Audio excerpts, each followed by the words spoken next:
My name's David Laws. I'm a resident of Pacific Grove here on the central coast of California.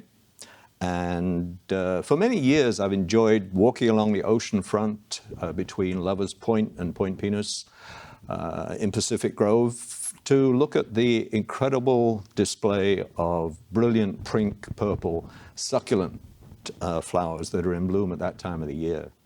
I never thought too much about it until we started seeing deterioration in the quality of the flowers and the blooms and started working with a number of people to see what the town can do to improve the situation.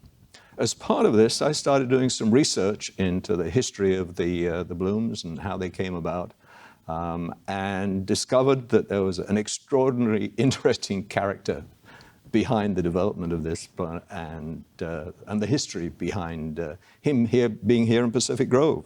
So what I'd like to, and I turned this information into an article for Eden magazine, which is a publication of the California Garden and Historical Landscape Society, and subsequently have turned that into the talk I'm going to give you today. So let me tell you about the diary of Hayes Perkins, the Magic Carpet Man of Pacific Grove. If you're not familiar, Pacific Grove is a small residential resort town on the Monterey Peninsula, about 120 miles south of San Francisco. Tucked in between our more famous neighbors of Carmel and Monterey, the city has its own unique personality and cast of characters. Many interesting artists and writers, including Robert Louis Stevenson and John Steinbeck, have passed through here and influenced our community in one way or another. But today I'm going to tell you about Henry Hayes Perkins, a lesser-known individual who in some ways has had an even more significant impact by enticing millions of visitors to our little town over the last 70 years. Hayes Perkins moved here in 1938, over a period of 14 years in the 1940s and 1950s. He single-handedly transformed a poison oak-infested 1-mile-long strip of coastal bluff overlooking Monterey Bay into a dazzling springtime carpet of fluorescent pink succulent blooms, and here he was known as the Magic Carpet Man. From a copy of his diary in the Pacific Grove Library, I learned that his story is far bigger and more interesting than simply the creation of the magic carpet. He was a man of humble birth and limited education who for 50 years worked his way around the world as a manual laborer. Yet one who had the imagination and discipline to keep a detailed diary of his travels that offer a unique working man's perspective on life, politics, racial and social inequality, war, and worldwide travel of his era. So this is a view of the 3 volumes of his diary that are here in the library in Pacific Grove. I have one of them with me here today. There are just 6 copies of this document in existence. One of them is with the Royal Geographical Society in London, one with the Natural Geographic Society in New York, a copy at Cal Poly San Luis Obispo, a copy here in Pacific Grove, and a couple of other copies that are in existence. It's a unique diary in the sense that he kept this over 50 years. He kept it in notes, and as we'll just talk about later, it was transcribed in the 1960s by a friend of his, and it's 2,000 pages of double-spaced typing and 6 carbon copies made, which was the maximum you could get readably from that method, bound together into these volumes. What I'd like to do is just read a few pages as we go along and give you a sense of Perkins' voice and how he felt and thought about the world that he lived in. When a man writes his own biography, it's conceded that he is a liar. So it is as well to admit this fault at the beginning. However, for those who read between the lines, they might find some modicum of truth in its pages. Approaching the sundown of life, I wonder how to record the happenings of the fleeting years, what to put in, what to leave out. There has to be a beginning, and as I have no idea of selling this at a profit, will care little what those who may peruse it may say or think. It is a mere statement of facts and near facts as I have seen things. I was born on February the 10th, 1878, of Native American parents. By Native American, in the sense, of course, he's talking about folks born in America, not necessarily indigenous people. Of Native American parents who were also children of natives. My father was Scotch-English, chiefly the first. My mother, a French-Irish combination, and out of these, I drew an English name. When my ancestors arrived in North America, I know not. They were among the first from Europe, settling in Virginia and North Carolina, driven from the homeland by religious persecution like so many more at that time, and who wished to live their lives without the dictation of the priests or of the feudal barons at amity with their neighbors. He goes on for about 15 pages on his early childhood in Oregon, the people he met, his passion for reading, and then talks about how his father took him to Texas, the whole family to Texas, that he felt was a more appropriate setting for a religious family. But Perkins was not at all comfortable with the religious nature of the upbringing or the punishment that came along with not following his instructions, as he wrote here. My father was enraged because I could not see eye to eye with his in matters of religion.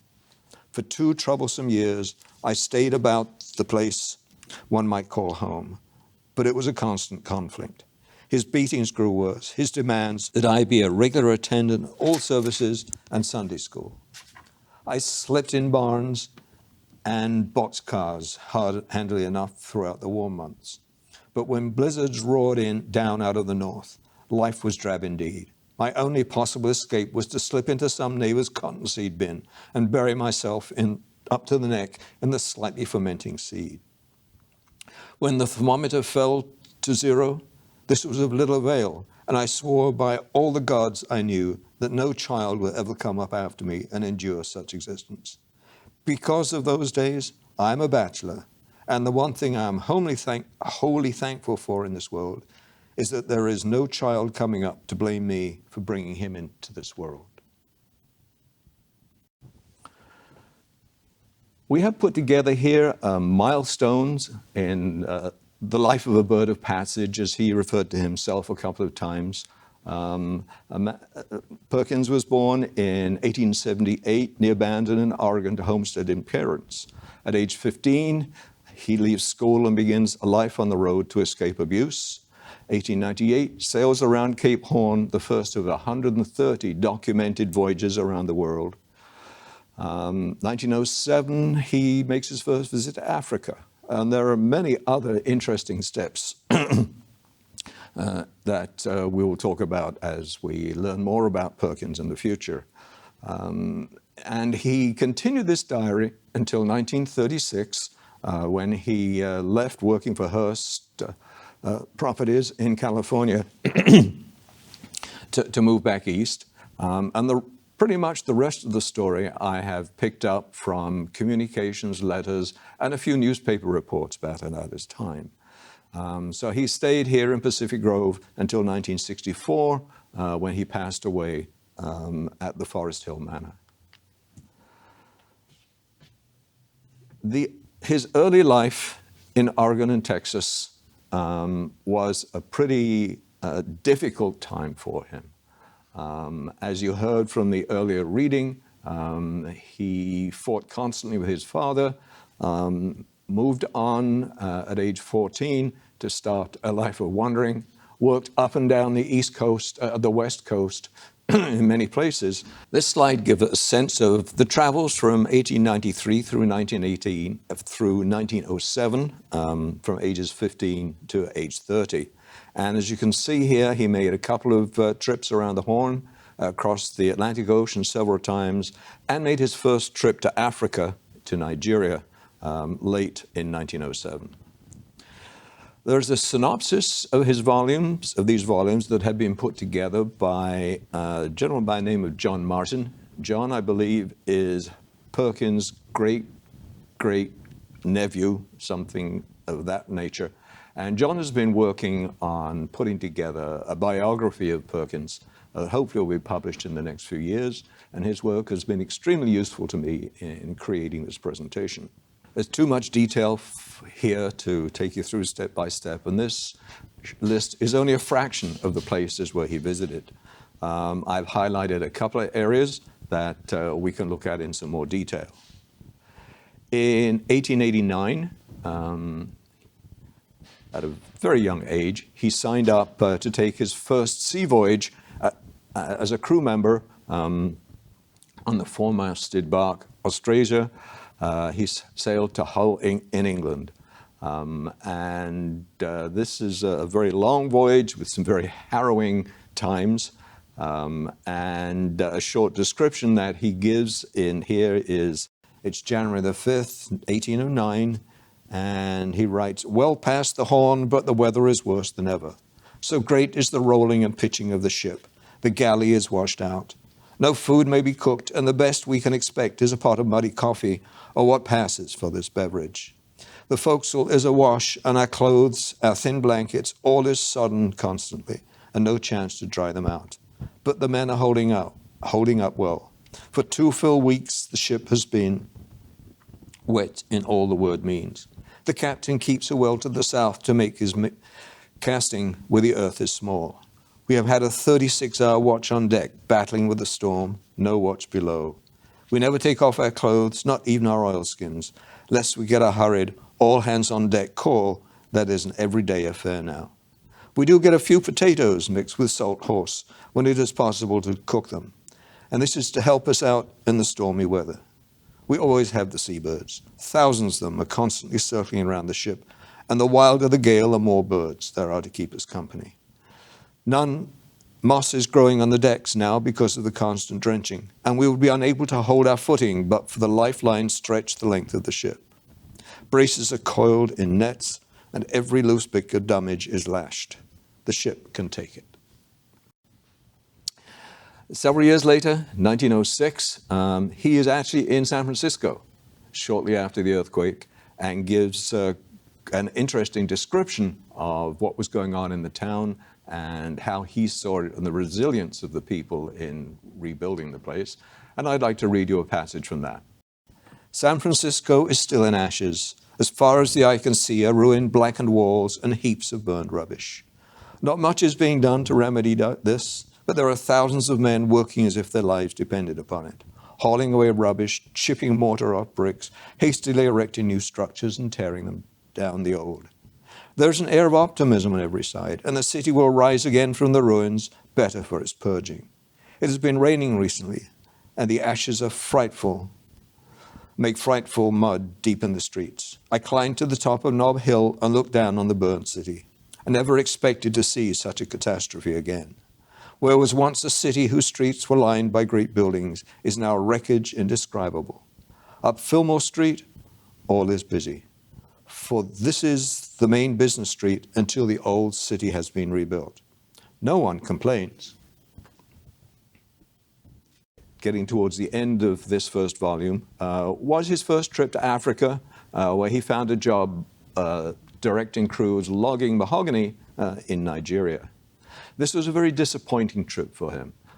As a young man, he had been severely beaten by his father and had seen animals severely abused in the practice of logging in Oregon. And then he saw that the people here in Nigeria, the laborers, were being treated in pretty much the same fashion as animals. The logs are hauled to the water with men. This requires at least 100 men to drag a log of ordinary size. And when possible, whips are used on the men. This made a great impression on him. And this treatment of the laborers, together with the use of alcohol that was widespread in controlling the workers, eventually led him to return to the United States, greatly disappointed, but still hungry for understanding and knowing more about Africa. The second volume of the diary covers his ages 30 to 36. And as you can see, his travels range quite a lot wider, across the Atlantic several more times again, a couple of times around the world, spending time in Australia, New Zealand, and also up to Alaska. And we'll explore a few of these spots as he describes them in his book.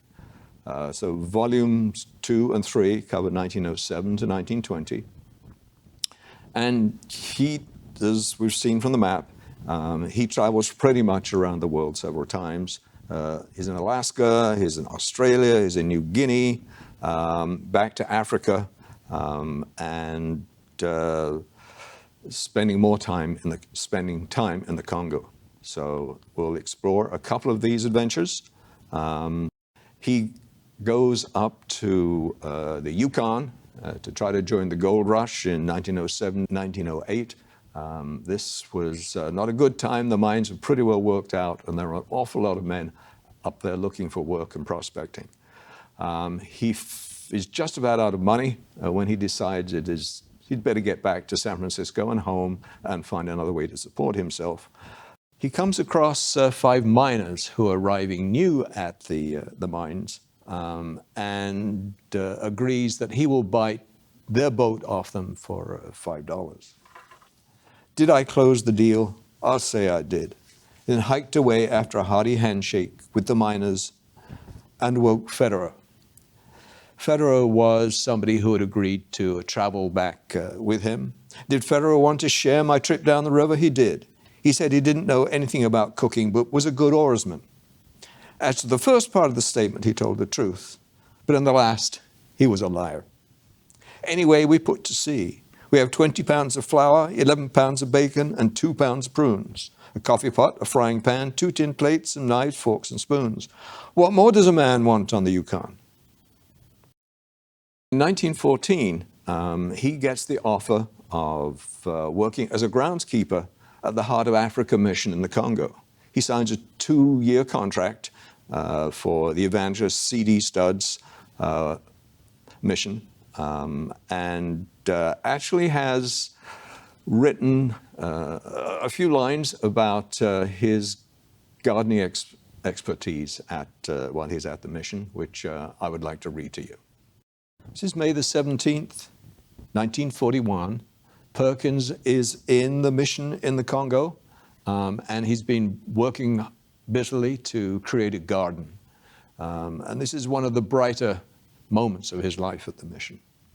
Not a bad week, busy all the time, and daily the estate grows more attractive. One can accomplish so much in a short time in a land like this, where all produce grows an inch or 2 inches overnight. I have planted 1,100 bananas and plantains, 1,000 pineapples, and more than 200 fruit trees. These the Belgians have made little effort to introduce into this country, so I've had to resort to seeds to obtain young trees. I have 6 varieties: mangoes which leaf up from the seed in a few days, avocado, pears, limes, lemons, oranges, these from the slips, 6 of them. With custard apples it makes 7. These 2 from the seed, and they're growing. Grass jumps up overnight, but the boys are on it with their hoes immediately. I have a lot of sweet potatoes growing on the vast ant hills, 130 feet in height, the white ant or termite, as you may wish to call it. Then a good garden from the many varieties of seed Martin J. Sutton gave me, and we're already eating much from this. So this was the only extended description of his garden activities that I came across in the library. So he was certainly a self-taught gardener, and put that to good use when he arrived in Pacific Grove. After 6 months, Perkins resigns due to the mission's abusive treatment and control of natives with alcohol. As he goes on to explain, this experience with missionaries has been the crowning blunder of my life. I find myself a servant of 2 charlatans, wholly self-seeking, while pretending to be self-sacrificing devotees of the cause of Christianity. This experience and others pretty much caused him to give up any faith he might have had, even after the treatment that he received from his father over his lack of religious convictions. He has mentioned, Perkins is mentioned a couple of times in this book by Norman Grubb, Christ in the Congo Forests, which gives a very different picture than Perkins paints about life in the missionaries and how the people are treated. So disgusted was he with this treatment that he decides to return, virtue with no money in his pocket, and he basically has to walk out of Africa. The war is going on. It's 1914, 1915, so the choices are limited. And essentially, he ends up walking 700 miles in 55 days through the Ituri forest. And has some just wonderful descriptions of the forest and the deprivation that he suffered in this trip. And I'd just like to read a passage here about how well he was served by some Africans that he came across in the forest. This is January the 5th, 1915. He is beginning his march across Africa. He's in the Ituri forest. Have had a hungry time most of the way since leaving Niagara. Now I am in a tumble-down bush hut in a small village hidden far away in the forested hills. A fighting leopard addicted to man-eating has killed 2 people yesterday. So the people fear to go to their gardens and are starving. I have nothing to eat, whatever. But there is a soft spot even in a wretched African's heart. I overheard 2 of them talking about me just now. The white man has nothing to eat, he said. And if a man does not eat, he will die. We have little, but we will share our little with him. And they did, for out of their small store of green plantains and watery sweet potatoes, they brought me the best, refusing to accept money in return. I will always remember this, for without it, I would have eaten nothing this day, nor until tomorrow, if then. It is an act of comradeship I have never seen equaled during the starvation days at sea, on the Yukon, or anywhere else I have ever been.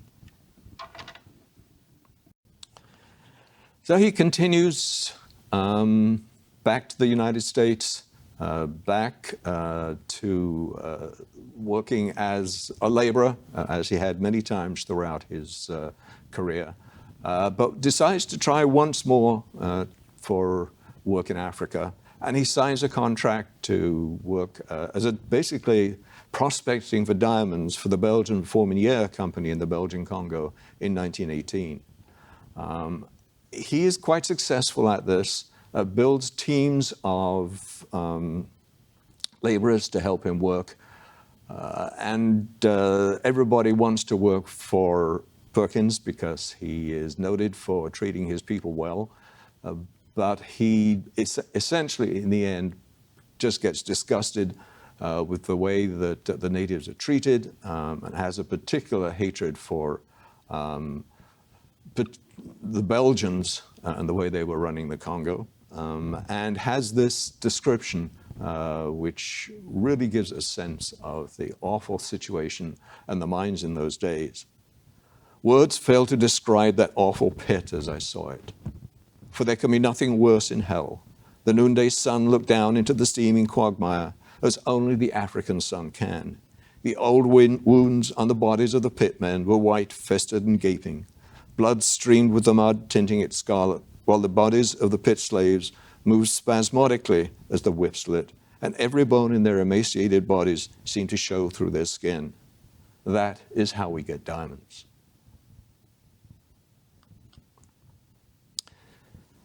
So he quits once again, leaves the Congo by boat this time. He doesn't have to walk across the country. So we're now in the early 1920s. And he decides, after spending some time in Australia, that he'd like to try working in the Samoan Islands. And then on to Australia, back to South Africa. By now he is blacklisted, so he can't get a job in the Congo in the mines even if he wanted to. And a couple of other spots we'll look at. The story of his stay in the Samoan Islands is interesting. He ran a trading post for 5 months in 1921. And he came, as he says here, he came here to hide away from the selfishness, the greed, and the pain of the big outside world, but ended up finding it here and even even worse than almost anywhere else in the world he'd come across. And I'll read you a short passage that describes the hypocrisy that he felt existed in the islands at that time. And he talks a little bit about here about a family that had a young girl who was dying, I think, of TB. And he took food for her to have and quickly figured out that they were not giving the girl the food at all, but were consuming it themselves. So when I went back again, it was with tea already boiled with sugar and milk. I gave this to the dying girl, sat there until she had drunk it to the last drop, and eaten the cakes I added to it. The household was in pandemonium. Her mother was so angered she followed me to my house. What use was a sick girl to me, she demanded. Had she not 2 healthy girls who would marry me, who were of use in the community and could work and bear children? The child I paid attention to was of no use to me, would soon die anyway, and so on indefinitely. I never answered. What's the use? There is no thought of compassion among these selfish people. And so after having had thoughts of idyllic times in the Samoan Islands, Perkins moves on again. Having moved on, he goes back to the United States, and he actually serves for a time in the Coast Guard in Bandon, Oregon, which was his hometown, in 1923. I've chosen this particular part of his life because it's one of the few photographs we have of him, and this was Hayes Perkins in his Coast Guard uniform sometime around 1923. Interesting that we learn from his diary that he had been keeping notes all along for his trips and had been paying people to type the words up for him. And this was getting expensive. And in 1924, he learns about the Remington portable typewriter. And he notes in his diary here that I'm taking the chance on buying a typewriter. When I want any typing done, it's costly, and I have already lost far more than a machine would cost by paying for material being typed for me. So from here on, he was keeping his notes and typing them himself. And we'll see an example in a minute of his work. And from 1926 to 1936, which is the last volume 5 of the diary, again, he's traveling the world. He's back into the Congo. He's in England. He's in San Francisco. And he gets hired as a laborer at Hearst Castle. And he spends about 8 years in various roles working for the Hearst organization before finally moving to the East Coast for a while to Pennsylvania. So let's take a look at some of these situations. This is an example of a letter that he wrote to his nephew, Frank, in November the 1st, 1926. And you can see how the man wastes absolutely no space. He filled it up right up to ½ inches at the edge of the paper. And this is an interesting insight that he's giving his young nephew on how to prepare for life and what kinds of things he should concern about him, pointing out that, yes, I encourage you to go to college and get yourself a degree, but there is nothing like practical experience if you're really going to succeed in the world. And this was typical of, must have been, as I recall, somewhere he talks about he was corresponding over a period of 10 years here with more than 100 people throughout the world. So there's presumably many more of these letters scattered around the world we would love to be able to get our hands on because they give us different insights than what he's actually put into his diary. So in 1928, when he returns to the US, he realized that he was no longer in good shape to be earning his living as a manual laborer. And because of his teetotal style living, he neither drank nor smoked. He was enthusiastically hired on as a laborer at Hearst Castle in the building of William Randolph Hearst's home there.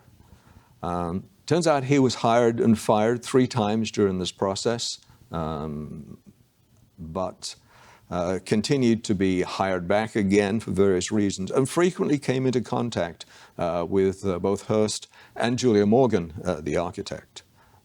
Many other interesting insights into his life at Hearst in the book, and I would like to again pick up the volume and read a couple of passages from that he wrote at that time that give some insight into what was going on there.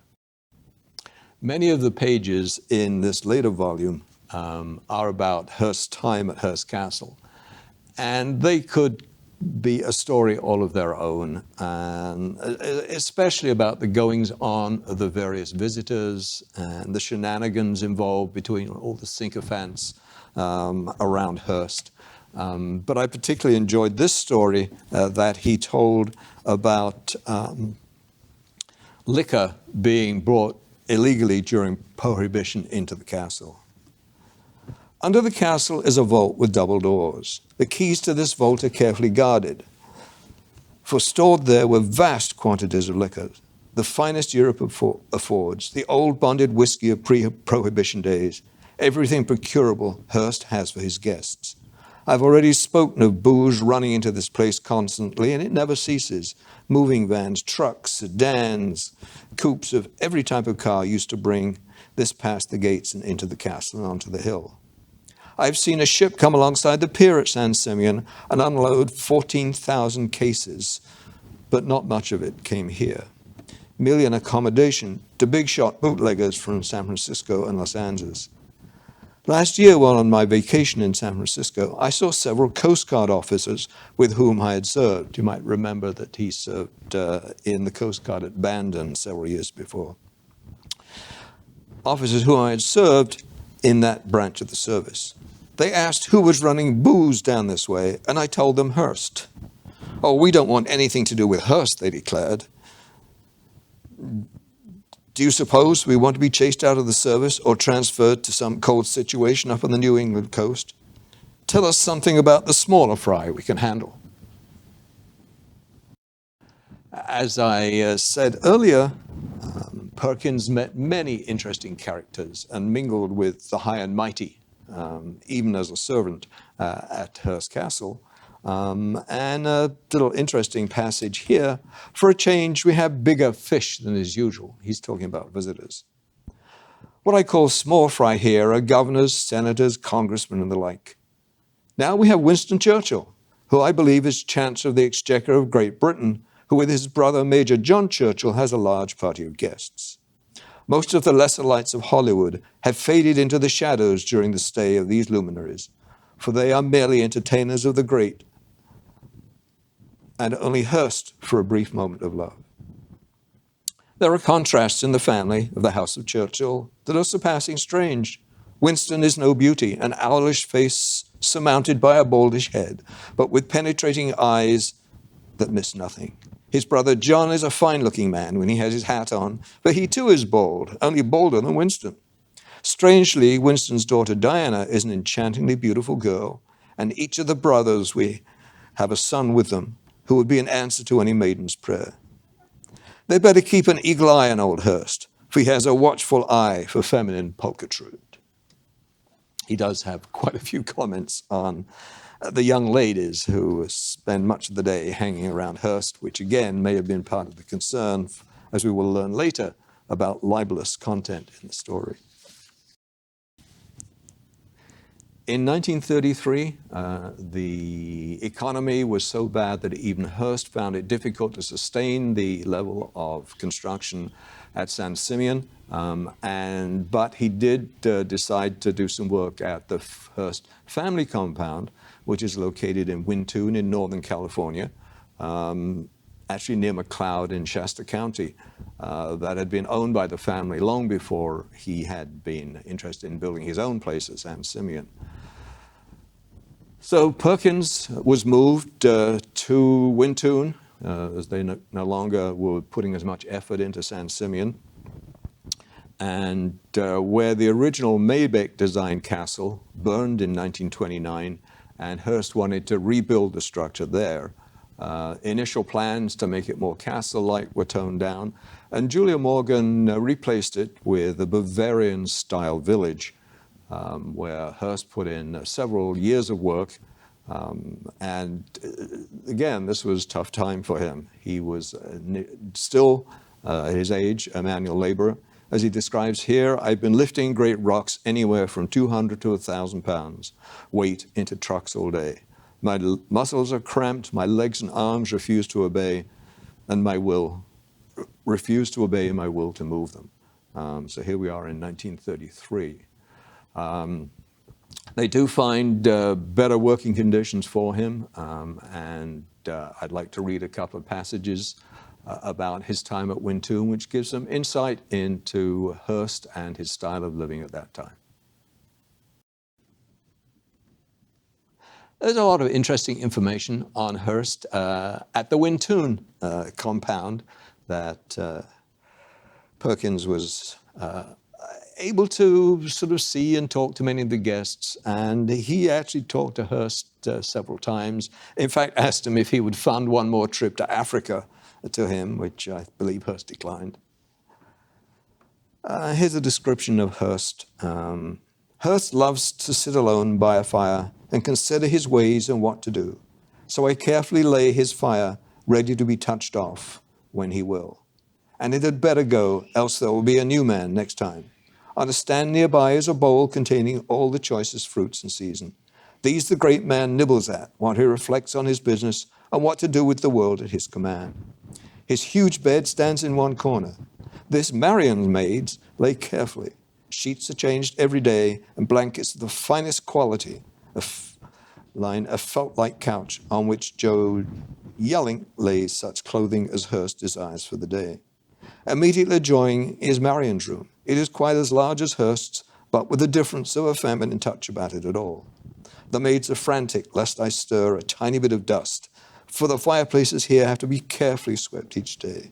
There are onyx and alabaster carvings, images of the Virgin and of the Christ and the cross. For Marion is devout despite her liaison with another woman's husband. To do this must undoubtedly obtain absolution, which is easy enough in this instance. Has not she been placed here to get control of one of the world's most prominent men by the Holy Church? There is nothing garish about either Hearst or Marion's rooms. Everything tasty, well chosen, but of the best quality always.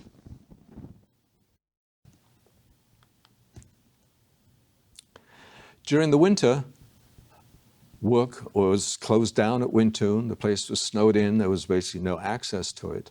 And for several of those winters, Perkins actually traveled to Pennsylvania to lecture on his trips around the world at meetings organized by a man named Frank Preston, who he had met on one of his travels.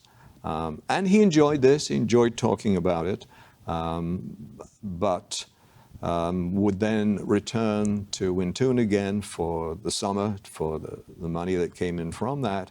And finally, in 1936, everybody is laid off from Wyntoon, and Frank Preston offers Perkins the opportunity to go to work for him, where he's building a glass engineering lab in Preston, in Pennsylvania.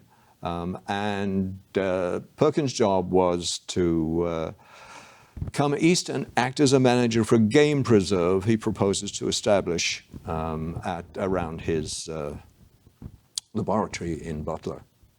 It's actually more of a park, it turns out, than a game preserve, but I believe there were some animals I used to keep there. He continued to work there for several years. Preston Park does exist. It's now on the National Register of Historic Places, and is a public park, which is open for picnics, hiking, and bird watching. And much of the planting that Perkins did there are still in existence. But he found the winters just way too harsh and decided to come back to the West Coast. He chose Pacific Grove. And his choice, as he says, he moved to Pacific Grove in 1938 because it wasn't all cluttered up with bars. And this would have been the station that he would have arrived at. Arriving in Pacific Grove, he rented a small converted wash house on Mermaid Avenue, very close to Lovers Point, that was apparently owned by a Mr. and Mrs. Bratton. He continued to work in town for George Lawes, one of the foremen he had worked for when he was at Hearst Castle, until his annuities retired in 1943. Again, he was very unusual for a man of his background and working skills. He was gradually putting away money throughout the whole Depression. I guess being a teetotaler probably helped, as he wasn't spending money on booze and other activities, as many of his compatriots were. So by 1943, he was able to plan a life of reading in the library, lecturing about his travels, and like gardening for his neighbors. On the left-hand side of the screen is a clip from the San Francisco Chronicle in 1940. 48 years as a wanderer, lecturer to tell of his adventures in Africa today. So he was out talking about his world. But he saw children playing in Poison Oak on the bluff across Ocean View Boulevard. And so he began clearing the area and planting ground cover right opposite his house. As he describes it, again, in one of his letters, the mass cover is a South African plant known as Mesembranthium. Most of the plants in the park are African. I wanted to have something to remind me of the Dark Continent, for somehow I have always loved it above any other land. The specific Mesembranthium today we know as Rhizanthium floribundum, and it is a form of ice plant, but it's not the invasive ice plant that we typically see along freeways and other areas. In fact, it's a preferred way of controlling erosion on steep slopes and poor soil in many places throughout the world. And a little description of his work here in May 1930 from the Pacific Grove Tribune. Any day of the week, if you drive down by the ocean, you'll see a tall, spare, deeply suntanned, athletic-looking man with no hat and a bald pate working away, building paths, planting flowers, spading and cultivating. John Benici, owner of Borg's Motel, which is right opposite the area where Perkins was working, allowed him to fill up to 75 buckets of water 2 days a week from his faucet and hand carry them across the street to irrigate his new plantings. So single-handed, day by day, he would plug away, clearing the area, gradually stretching the extent of his plantings further and further west. And by 1947, the garden had extended 1,500 feet towards the west. The city had, in fact, by now given him formal permission to use this public land. And many neighbors who originally objected to his work, who had initially resisted the change, now supported his project. In fact, the Service Club, this is the forerunner of the Rotary Club of Pacific Grove, organized a flower day to collect funds to further Perkins' efforts.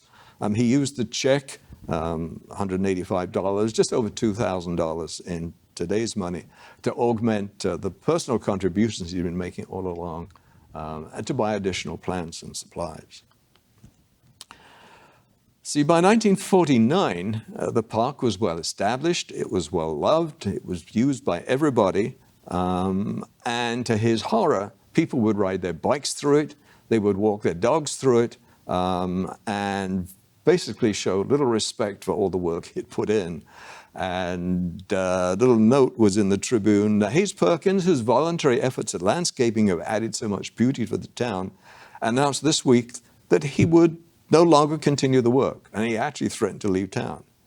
He is discouraged by the careless or deliberate vandalism and plans to leave town. Well, something changed. It could have been that the city council got together and decided to recognize him for the work. And in September 1950, They actually named the place Perkins Park and put a plaque on a boulder to that effect, which is still there today. Perkins decided, based on this or whatever other factors, that he would stick around. He did take a couple more trips. In August 1952, he took one last trip to Africa. From Algeria, he set out in a primitive bus loaded with water-filled goat skins and 8 passengers to satisfy an ambition to ramble around the Sahara, as he put it. But after 2,500 miles of bone-shaking travel and encountered with the Tuareg pirates of the desert, his health deteriorated and he flew back home in December. On his return from Africa, he made a proposal to extend the park even further, and he made a request that the city add some water pipes and be given a helper. In 1953, the council authorized a budget of $2,700 a year. Today, it's worth about $26,000 for manpower, water, and equipment. Personally, he accepted a payment of $14.75 a month. And as he put it, this is just to give me a modicum of authority to hold back vandals, dog owners who train their pets in the park, and bicyclists. He found a worker named Manuel Rego was appointed by the city to help him and was really very happy with Rego's work. And they continue to extend the work in the park. But by the end of 14 years, the park is stretched as far as the Esplanade, just about a mile from the original point at Lovers Point, along Ocean View Boulevard. And it had become recognized as one of the most unique and widely photographed cultural landscapes of the West Coast. And many visitors from around the world said it was the primary visit for their visit to Pacific Grove. But Perkins' growing dissatisfaction for support of the park is evident in a letter that he wrote to the county supervisor during the very last trip he made, which was a visit to around South America on a passenger ship in 1955. And he points out that how much better the folks in South America look after their parks than does the city of Pacific Grove. This is a picture of Perkins with Jacobson, the county supervisor, apparently after a fire out somewhere in the Ventana wilderness where Perkins had gone to help with the fire. And in 1957, he moved to Forest Hill Manor, and daily he walked down the hill to continue working in the garden. But despite his concerns about the quality of the maintenance, he would be constantly at City Hall complaining this, that, or the other wasn't being managed properly. The fame of his garden had spread. And in fact, this was probably one of the most significant impacts in bringing visitors to Pacific Grove back in the early 1960s, a spread in National Geographic showing the garden at its peak of bloom in late springtime. It also appeared on breakfast menus for the Union Pacific Railroad, also appeared on an article in Life magazine, and postcards spread the word across the world. As he puts in his diary, this garden receives much notice these days, sometimes as many as 600 cars per hour when it is in its fullest bloom, to say nothing of the huge transcontinental buses. There were fleets of them. This big panoramic slide, again, is probably one of the most vivid presentations of the garden at its peak. It was taken by a Kodak photographer and was reproduced on a space that Kodak basically owned in Grand Central Terminal in New York.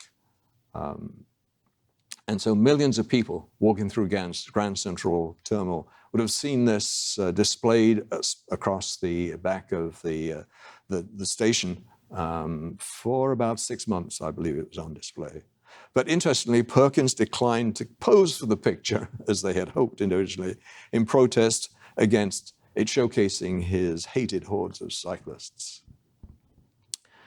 And in searching for more photographs of Perkins to use in the article, I discovered that a big quantity of his correspondence was in the archives at Cal Poly San Luis Obispo. Frank Preston, who we had mentioned earlier, had arranged for him to work for him in Pennsylvania. After Frank passed on, his wife gathered up all the letters and, looking for somewhere where she thought would be a good archive for them, donated them to Cal Poly San Luis Obispo, it being the closest place to Hearst Castle that she saw was mentioned frequently in the letters. And in there came across one more slide of Perkins standing in his park. This was an early Polaroid picture from the early 1960s. Also came across a whole trove of letters, which give us a huge amount of information about what Perkins was doing, what his politics were, what was going on in Pacific Grove, and in the world in general, from Perkins' perspective from 1961 to 1964. And again, this is a typical letter, typing corner to corner, still saving money as best he could. A couple of the letters I find were typed on the back of flyers and posters and other pieces of paper that he would come across. And this is where I discovered the date of the creation of the diaries. A couple of letters that he wrote in middle of 1960, where he put, "Sometimes I wonder if my diary merits so much hard work." Apparently, Preston had agreed to have his staff type up the pages of the diary for him. What does he say here? If the diary needs rewriting, go ahead. Preston chose not to do that. That I think it's as well because we might have lost Perkins' voice. And if it can be made profitable for you and your secretaries, that too is well with me. Diaries are seldom interesting until 100 years or so have passed, and not even you, younger than myself, can profit, but someone will. It was never published beyond the 6 volumes, so no one has ever profited. But we have certainly profited, I think, by the information and the insight into Perkins and his times. Of those typed copies, Preston donated one set of the volumes, gave them to Perkins to donate, and they were donated to the library in 1962. And so this is the set that I showed you a photograph earlier, and I showed you one of the physical volumes that we will read from shortly. One interesting item that I came across is I noticed that inside the table of contents, if you look carefully, someone had torn pages out of that. I'd noticed that early on in the reading, but it wasn't until I found the letters in San Luis Obispo that I realized what was going on. Apparently, someone who Preston showed the books to back in Pennsylvania read through it and realized that there were a lot of libelous comments that Perkins had made about people that he met along the way, particularly Hearst and his family, and many of the actors and actresses who actually he came across at the time, and was worried that Preston, as being essentially the publisher by arranging for it to be typed and bound, could get sued. And he wrote to Perkins this letter in 63, "We should go to the library and get your diary volumes 1 and 2 and cut out the 3 pages of the foreword which I wrote and send them to me." So that removes Preston's identification with the process, but he also goes on and asks him to remove the name of the bindery that was stuck in the back of the book because Preston might even be traced through that. And coming across this letter at San Luis Obispo, attached to it were the pages that Perkins had torn out and returned as requested. And this was essentially a foreword that Preston had written for the diaries and gives us quite a bit more insight from a third party's view into Perkins and his time and what was going on in his life. So we have resolved the mystery of the torn pages. Frank's foreword is now reunited with the books and are available for the world to read. He came across one of the relatives that he did like. He corresponded with very few of his relatives. They all seemed to think he was a millionaire and wanted money, so he tried to hide from them most of the time. John Donaldson, and he wrote here and thanks him for a long letter. And he carried on a similar correspondence with Donaldson for a while, as he did with Preston. Those copies of the letters are available to us. And actually sent Donaldson several pictures of the park as it was in its heyday.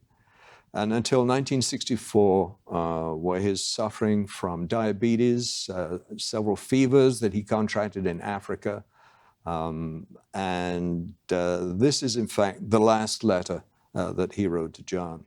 This is not a letter, John, on answer to your long letter just here. It's just to say, I want you to keep the data I sent you concerning Hearst. So this was more information on what was going on Hearst time at that time. If you think it is not too strong, you can let your sister Mary see it, but better keep it under cover after that, at least until I am dead. We don't know whatever the data was that he provided to Donaldson, but more insight into Perkins' assumptions and understanding. So Henry Hayes Perkins passed away on April the 30th, 1964.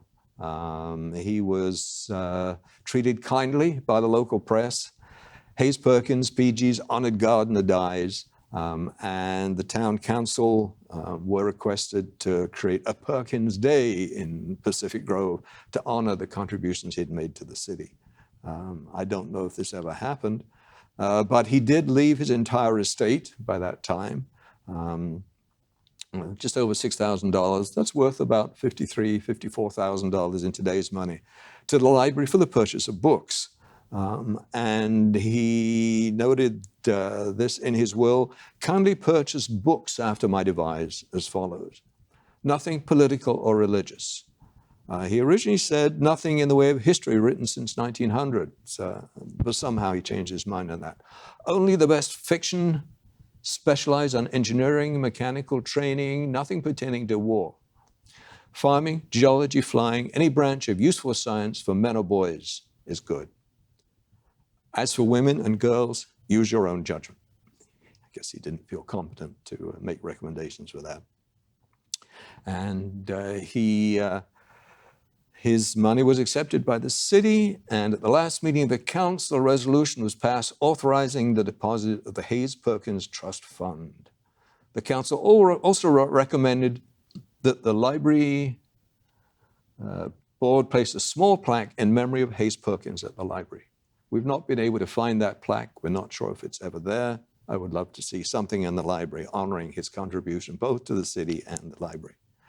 His images of his work continue to be used. On the left is a cover of Life magazine from 2005, a cover from the PG Tourist Guide from 2019. And so it continues to be an important role in the city. But as he pointed out to a friend of his, certainly before he died, when I am dead, the city will let all my work go to hell. Volunteer cleanup crews have tried to keep the garden in shape, but city finances and other issues have made it very difficult to keep the garden in the shape that it was in Perkins' time. Although in 2018, 2019, they did appoint a person to manage volunteers in the town for both Perkins Park, the lighthouse, a number of other areas. And there now have been some regular cleanup efforts. By early 2020, the place was in such bad shape that the city ordered a review of options to address the deteriorating condition of the park. You can see here that vastly overgrown with weeds, the bluffs were beginning to fall apart. And in 2020, by this time, of course, we were into the pandemic. And the recommendations that were given to the council were made by a public Zoom presentation. And 3 different options were offered. One, to basically revitalize the magic carpet as much as it was possible in Perkins' day. To the other extreme is take out most of the magic carpet and replace it with native plants. The general consensus was the best thing to do would be to revitalize the magic carpet, and the council did appoint somebody who works, I'm not sure it's part-time or full-time now, and in recent months the garden has been looking very much better, and we're looking forward to a good bloom this year. And so that's my story about Hayes Perkins, the Magic Carpet Man. Thank you for listening.